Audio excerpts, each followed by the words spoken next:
My thought of the day is quite simply finding your voice.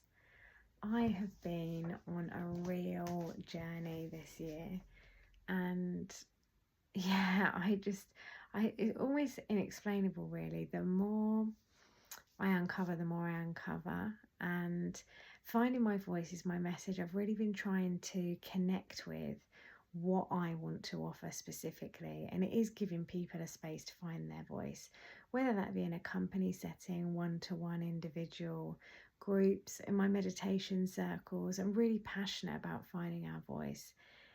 That voice inside, it doesn't mean singing or speaking. It means connecting to the place inside of you that's hidden under so many layers of self-doubt, negativity, judgment, worrying about what other people think, and freeing yourself to be who you are. The power of being yourself, the freedom in being who you are, it's really quite something. And I'm learning so much all the time. Astrology has been a huge thing in guiding me to who I am. The seasons, sitting with women in circles that are wonderful at holding these spaces too.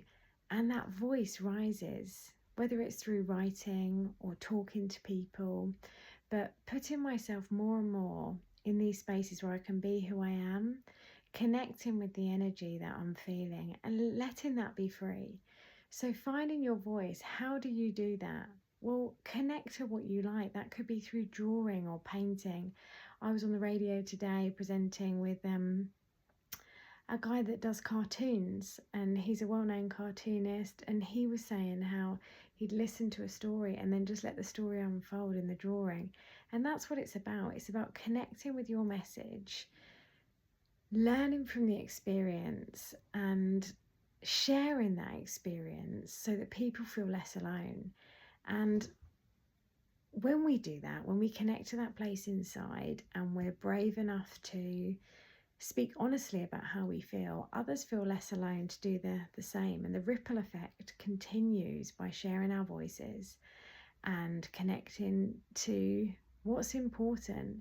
And that's the mission, that's the purpose. I've read a few quotes recently and coming back to awareness again and again, listening to music, seeing what words I feel connected to, and again coming back to my voice and what's meaningful. And how we do this is by, for me, my three things that I'm really focusing on is finding my voice.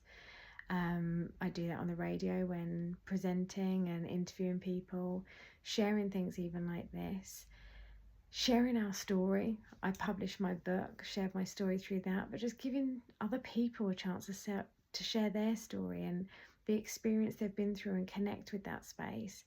And then finding and listening to what you've got to say. When you listen to your own voice, for me, through meditation, it's uncomfortable sitting in that quiet space, but the thoughts rise, they come up, and then you start to listen to what you have to say rather than listening to everyone else all the time. It's difficult, it's challenging to sometimes have the realization, listening to your intuition, knowing what's going on. But the more we do this, the deeper the connection to who we are.